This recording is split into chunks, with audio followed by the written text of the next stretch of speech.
कि यही यही लाश को देख देख कर हम रहेंगे। जल्दी करो।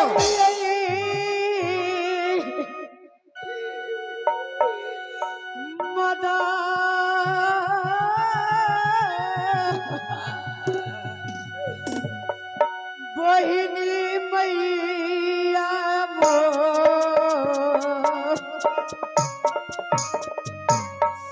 हे माँ, मेरे पिताजी के लिए भीख भी मंगाना।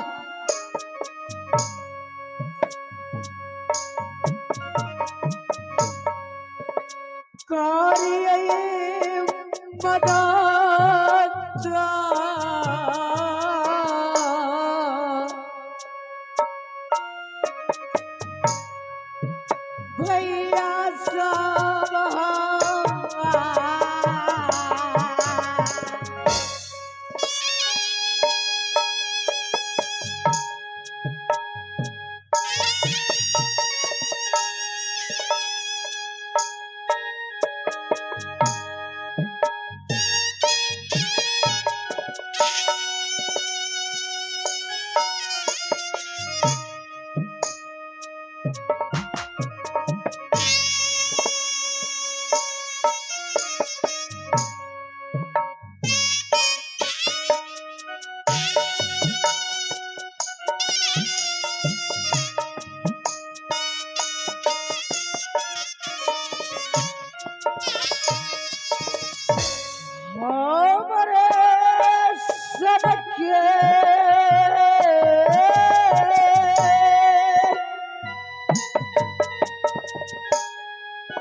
बेटा है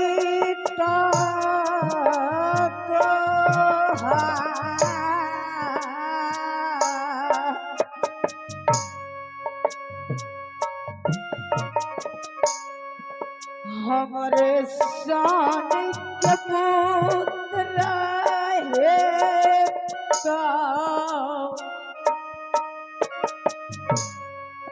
बाबू भैया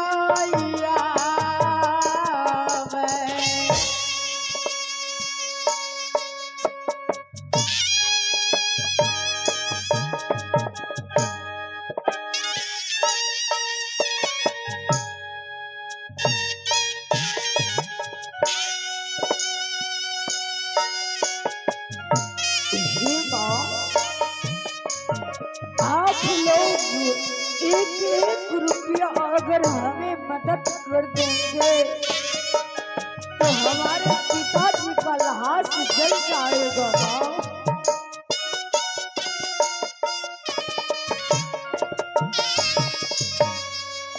ये का पैसा के मैया जी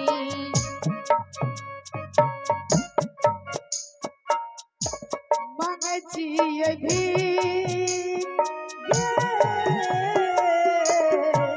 मैया सा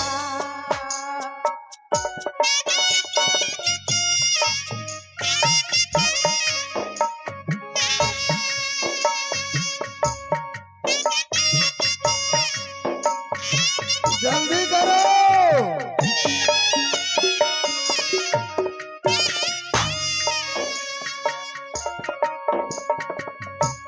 करिए सहारा के मैया जी करिए मदद गया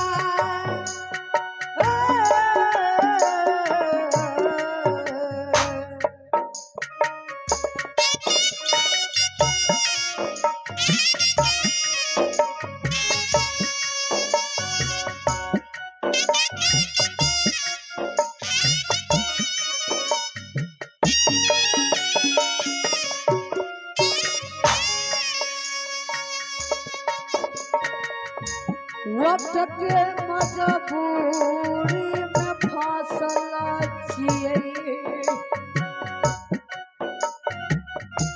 इसको भीख कोई नहीं देना। इसको भीख कोई नहीं देना। मजबूरी में फासल छिए ताकि इस हरामजादे को भी मार कर इसी चिता में जला देंगे। ससिया बघा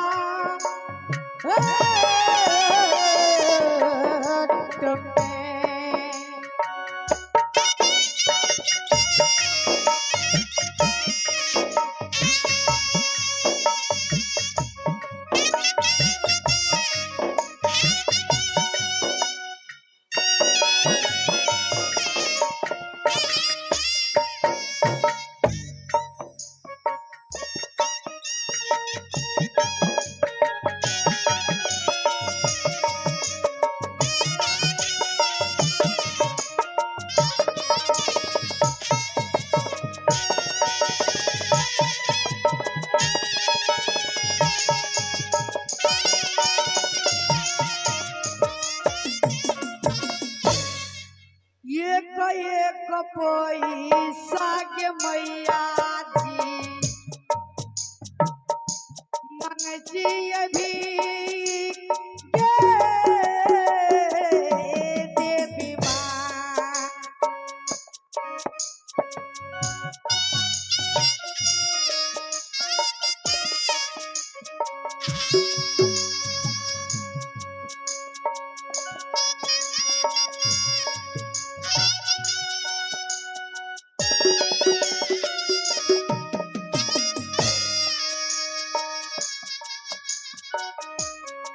एक रुपया के दियो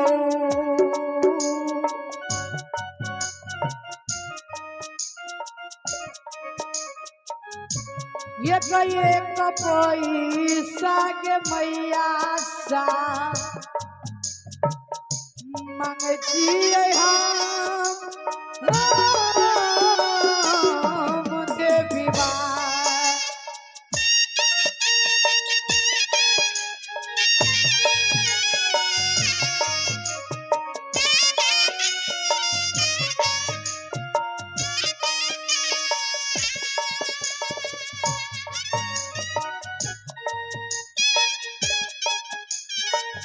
जल्दी करो रे, आ रहा हूँ। जल्दी कर।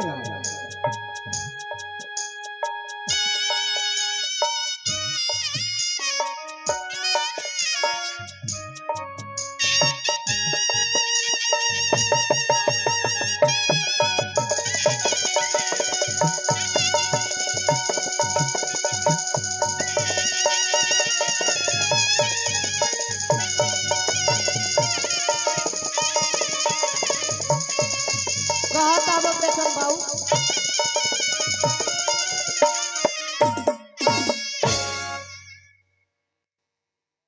कहाँ गया रे? हेलो हेलो अरे भाग तो नहीं जाएगा रे। थोड़ा बेसी जंगल में पहुंच गया इसलिए आने में लेट लग रहा है। अरे ये लाश महक रहा है, बदबू दे रहा है, जल्दी आओ।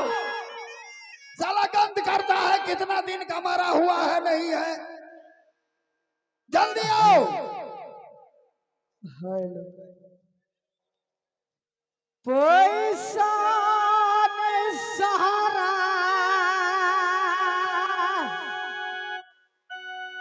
करै छै हौया। अरे मैं देख रहा हूँ तुम्हें, जल्दी आओ। पैसा ने सहारा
चली चली हो, मेरा मैग छोड़ रहा है।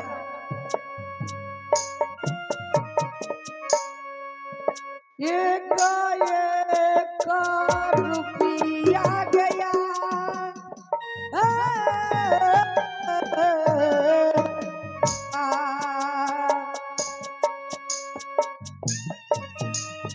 रे जल्दी आना रे।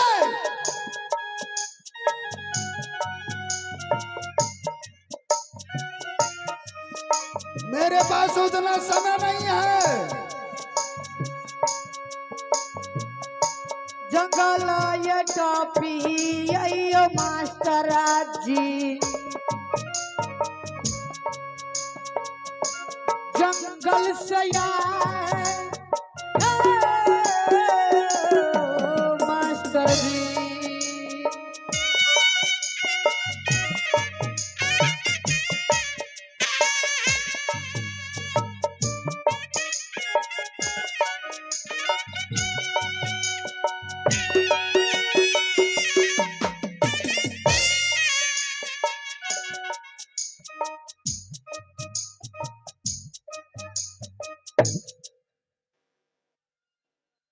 रे भाग गया रे। आ रहा हूँ। जल्दी जंगल करो। में थोड़ा लेट लग गया। इतना लेट लगाओगे तो मैं कैसे दूसरा लाश को देखने जाऊंगा। जल्दी करो। आओ अपने लाश के पास, नहीं तो मैं टंगड़ी पकड़ कर फेंक दूंगा। नहीं ऐसा मत करो, मैं आ रहा हूँ। जल्दी करो, जल्दी आओ। चल भाई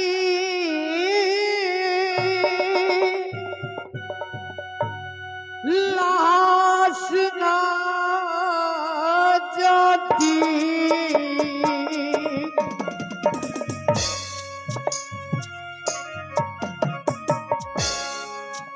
चलिए जय भाई बाबू साहब, लाशा यही न जदी कहो।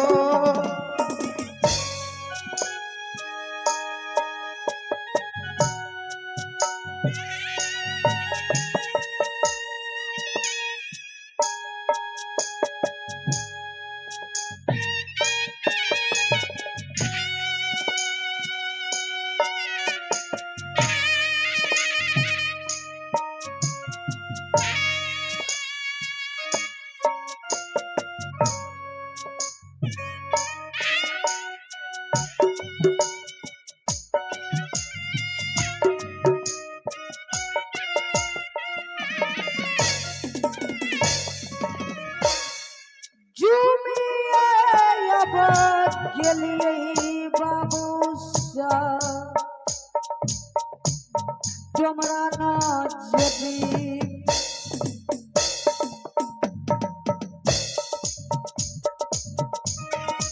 ये लो भैया, आप ये पैसा ले लो और लाश जलाने के लिए दे दो। इतना ही हुआ? हाँ 3 लाख हो गया। यही हुआ रे? हाँ चलो तुम पर दया आता है मुझे, क्या करेंगे अब। तू बच्चा है, कहाँ कहाँ जाओगे मांगने के लिए पैसा, तो ऐसे हुआ नहीं और होना चाहिए। अब बताओ, चलो कोई बात नहीं, अब तुम लाश जला सकते हो। ठीक है। जलाओ। कहाँ है तुम्हारा पिताजी? अरे पिताजी कहाँ है तुम्हारा?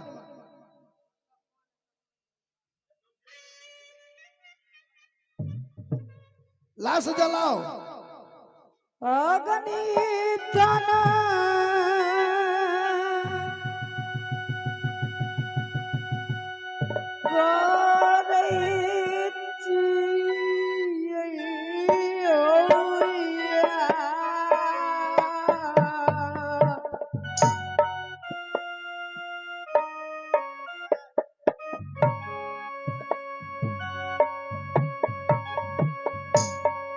अपने ये हाथ से हो